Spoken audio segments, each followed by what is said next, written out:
estamos aqui para tirar algumas dúvidas, para tocar uma ideia sobre a medida provisória 927, que mudou alguns itens da relação do trabalho.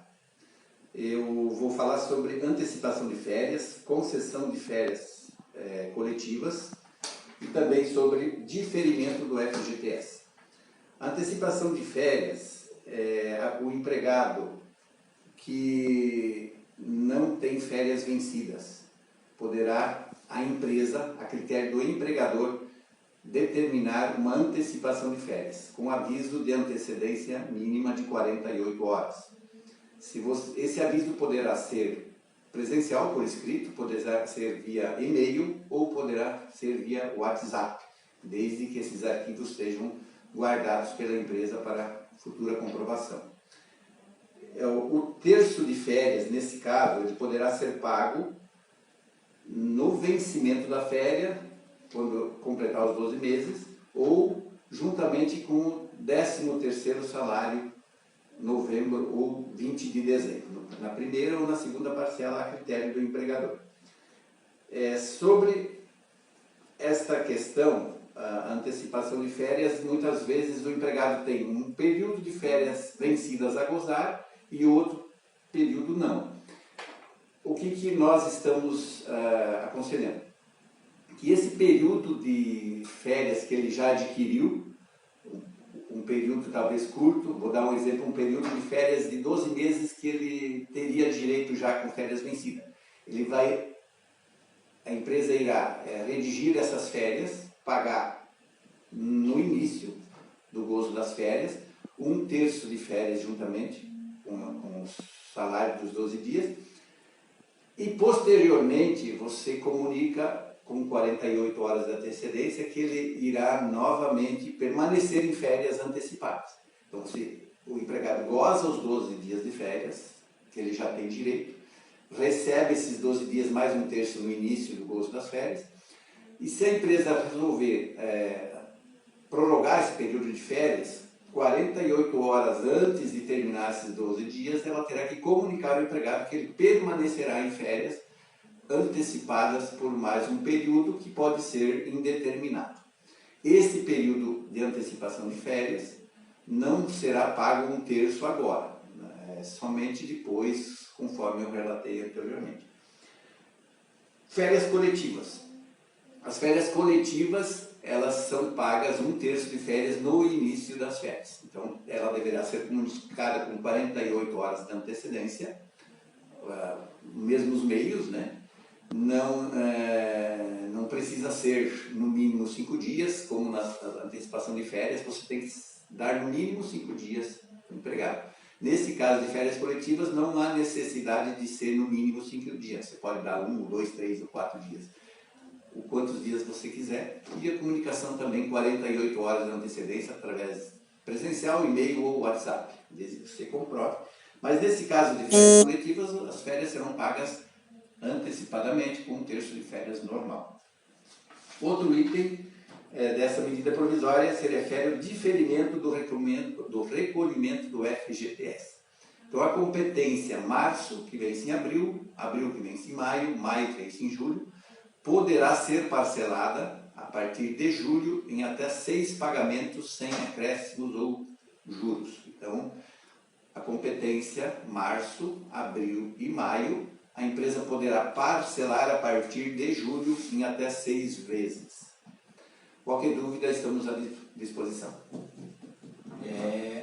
Então, no dia de ontem, 23 de março, é o que o Lourenço está falando até agora, o governo federal editou então a medida provisória 927, que visa justamente esclarecer algumas dúvidas que os empresários estão tendo nessa situação adversa. E essa medida provisória é uma medida provisória bem extensa, que inclusive ela tem sido questionada alguns pontos de inconstitucionalidade e tudo mais. Até por isso que a gente deixou para gravar esse vídeo hoje, dia 24, porque a gente queria ter um respaldo maior. Tanto que teve alguns pontos que já foram revogados, ok? Então, os outros pontos dessa medida provisória é a regulamentação do home office, ou então pela legislação o teletrabalho, que é o trabalho à distância. A única coisa que você tem que fazer é comunicar o seu empregado com até 48 horas de antecedência. Eu sei que tem muita gente que já está fazendo esse home office aí e tem essa questão do comunicado. Qualquer dúvida, você entra em contato diretamente conosco se você tiver alguma dúvida pontual.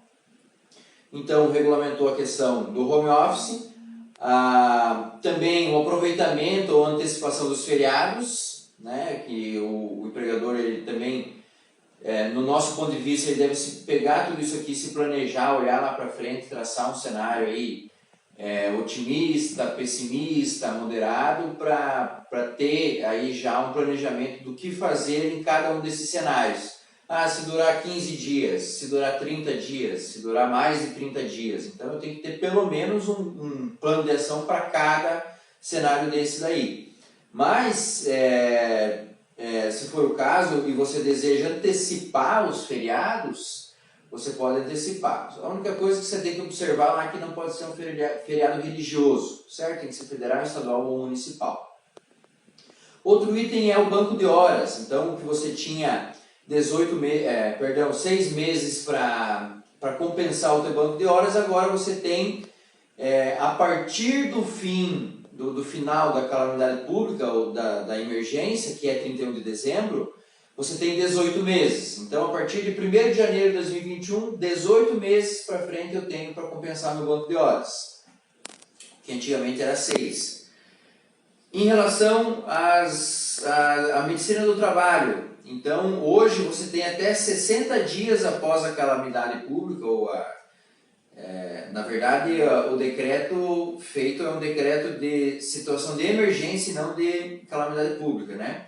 Então, tem até 60 dias após o estado de emergência, o fim do estado de emergência, que é 31 de dezembro de 2020, para fazer o exame periódico, o admissional, entre outros, né? Apenas o demissional que você tem que fazer aí na data.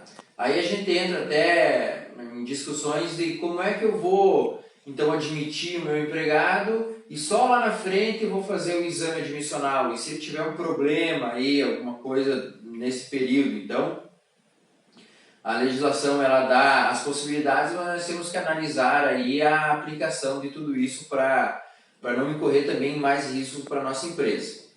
E também, por último, né, o que ainda está valendo é a questão da prorrogação da jornada para estabelecimentos de saúde. Então, os estabelecimentos de saúde podem prorrogar a jornada dos seus empregados, fazer um esquema de escala diferente, justamente porque é o momento em que eles não podem parar, os profissionais da saúde, os estabelecimentos de saúde não podem parar. É uma questão social, então houve essa regulamentação. Se você tem aí uma empresa e quer saber o que você precisa fazer detalhadamente, né, entre em contato conosco aqui, que a gente vai te orientar. E por último, nós temos a questão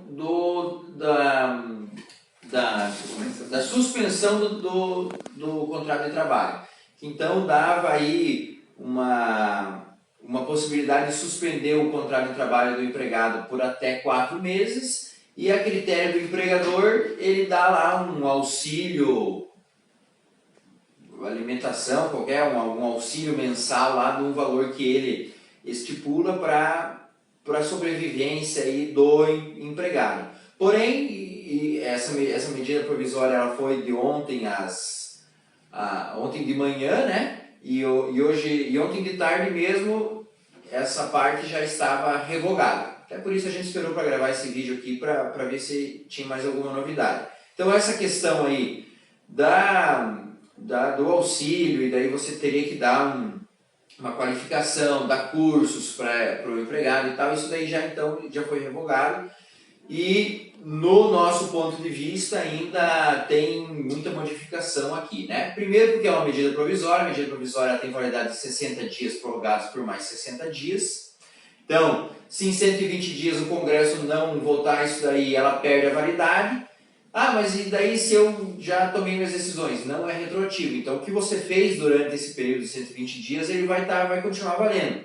O único problema é que lá no final do período de 120 dias, se não entrar em vigor, aí a gente vai ter que tomar outras atitudes e ver o que vai fazer. Então, são essas informações que a gente tem. Por enquanto, também temos informações aí de financiamento do BNDES para micro e pequenas empresas, temos outras notícias aí, mas nós não temos nada sólido ainda, pessoal. Nós só vamos trazer para você aqui o que tiver de sólido. O que for especulação, o que tiver muito no forno ainda, a gente não quer, né, nós não temos o ego de sermos os primeiros a dar a notícia, então saiu do forno, a gente vai estudar com carinho, com calma, vai consultar os profissionais, ver o que a gente pode, as diversas interpretações de tudo aquilo, para depois trazer para vocês, porque especulação, notícia sem segurança, a gente tem de monte e a gente não precisa de mais. Ok? Qualquer dúvida, aí nós estaremos à disposição. O Escritório Delta está sem expediente,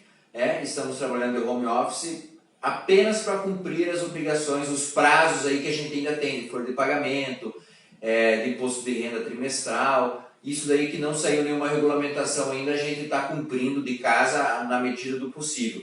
Mas não estamos com atendimento no escritório, então não adianta ligar no escritório, não adianta vir aqui que a gente não tem atendimento, justamente por segurança, por uma questão de segurança e também por um decreto municipal. Muito obrigado a todos e até a próxima.